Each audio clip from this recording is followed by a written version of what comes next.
सबसे पहले तो पूरी कौम को ये बताना चाहती हूँ कि अब पूरी कौम को भी, इदारों को भी ये समझ आ गई है कि सिसिलियन माफिया क्या होते हैं, माफियाज क्या होते हैं, वो इदारों को किस तरह बदनाम करते हैं, इदारों को किस तरह प्रेशराइज़ करते हैं। इदारे उनकी मर्ज़ी का फ़ैसला करें तो इदारे बहुत अच्छे हैं, इदारों के हेड्स की अपॉइंटमेंट्स आप ख़ुद करें तब वो ठीक है। और अगर आपने इलेक्शन कमीशन को जिस तरह निशाना बनाया है, ये बड़ी गलत इसलिए बात है कि इलेक्शन कमीशन ने सुप्रीम कोर्ट के अंदर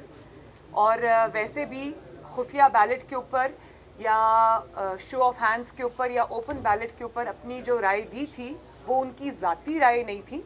वो उनकी कोई पर्सनल पोजीशन नहीं थी जो उन्होंने ली थी, वो उनकी आईनी पोजीशन थी। वो आईन पाकिस्तान जो कहता है सीक्रेट बैलेट के बारे में, वो वाली पोजीशन थी। और मोर और लेस सुप्रीम कोर्ट ने भी वही पोजीशन तस्लीम की। और अगर हमारी भी आज भी यही पोजीशन है जो आईन पाकिस्तान कहता है कि अगर आप सीक्रेट बैलेट को तब्दील करना चाहते हैं तो उसके लिए आपको आईनी तरमीम की ज़रूरत पड़ेगी, जो पार्लिमान कर सकती है, जो पाकिस्तान के इलेक्टेड जो रिप्रेजेंटेटिव्स हैं, मुंतखब नुमाइंदे हैं, वो कर सकते हैं। उसके बगैर ना ईसीपी को ये इख्तियार है, ना सुप्रीम कोर्ट ऑफ पाकिस्तान को या किसी कोर्ट ऑफ पाकिस्तान को भी ये इख्तियार नहीं है कि वो आइन के अंदर कोई तरमीम कर सके। अब रही बात इलेक्शन कमीशन को चार्जशीट करने की, उसको बुरा भला कहने की, तो मैं ये कहना चाहती हूँ कि आप क्या बता रहे हैं लोगों को कि बलूचिस्तान में, KPK में और पंजाब में, ख़ुसूसन बलूचिस्तान और KPK में, जहाँ आपने अरबोंपति अपने लोगों को जो आपकी पार्टी से बिलोंग भी नहीं करते थे, सिंध में भी आपने उनको अपनी ATMs को टिकट्स दी, वो जीत गए।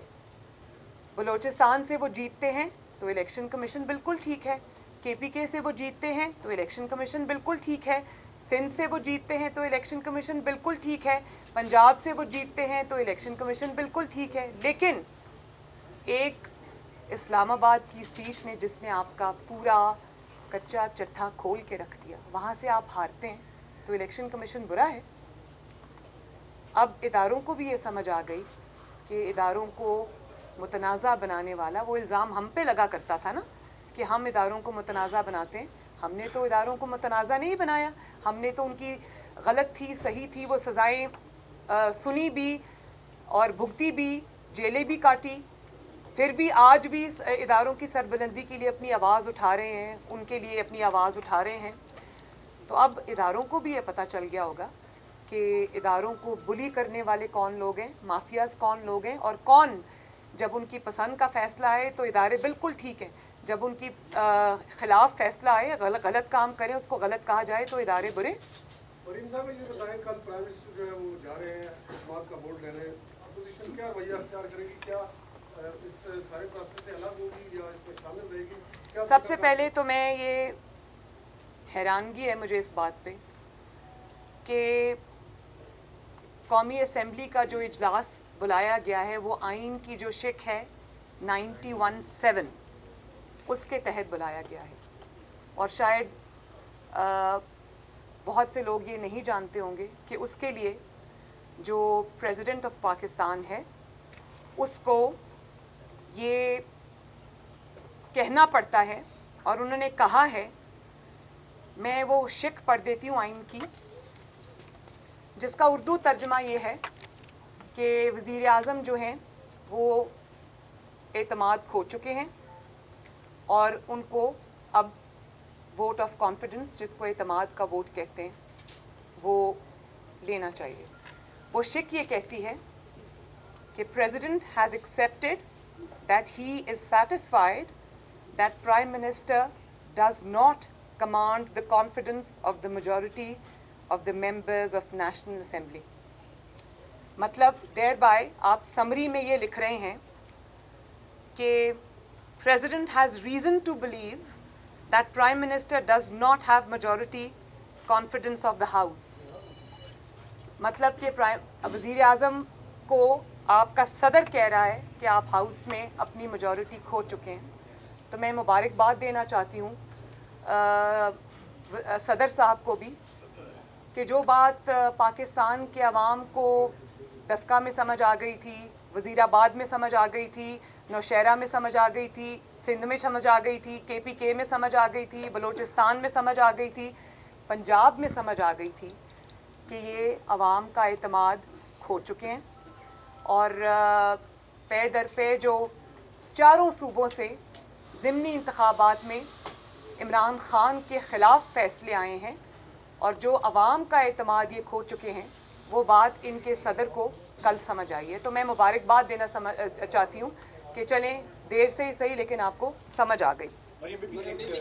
और दूसरी बात ये कि मैं ये डिमांड करती हूँ कि जो समरी या जो प्रेसिडेंट ऑफ पाकिस्तान ने लिखा है कि ये इमरान ख़ान अपना एतमाद खो चुका है, वो समरी को पब्लिक किया जाए ताकि अवाम देखें कि ये टीवी पे तकरीरों में क्या बात करते हैं और पीछे ये क्या बात करते हैं। आपने पार्लियामानी पार्टी से आपकी मीटिंग रही, क्या आज़ाद कश्मीर में PDM तर्ज का को KDM बनने जा रहे हैं? साथ ये बता दें कि आज़ाद कश्मीर में बहुत सारी ऐसे खदशात का इज़हार किया जा रहा है कि PMLN से वाबस्ता कुछ लोग जो है शायद PTI के साथ राब्ते में है जो इलेक्शन में वहाँ पे जा सकते हैं। देखें, जिस तरह से ये मेरे साथ खड़ी है पूरी पार्लियामानी पार्टी, जिस तरह से अभी तक इन्होंने धौंस, जबर, धांधली और तोड़ने का मुकाबला किया और एक भी मेंबर माशाल्लाह नहीं टूटा आज़ाद कश्मीर का। और इन्होंने आज़ाद कश्मीर का कल्चर, आज़ाद कश्मीर की पॉलिटिक्स बदल के रख दी है। 73 सालों में यही होता था कि जब हुकूमत पाकिस्तान तब्दील हुआ करती थी तो आज़ाद कश्मीर की हुकूमतें भी बदल जाया करती थी, लोगों की वफ़ादारियाँ भी बदल जाया करती थी। लेकिन आफरीन है राजा फ़ारूक हैदर साहब पर और उनकी पूरी टीम के ऊपर, पूरी पार्लियामेंट्री पार्टी के ऊपर कि वो आज भी यूनाइटेड खड़े हैं और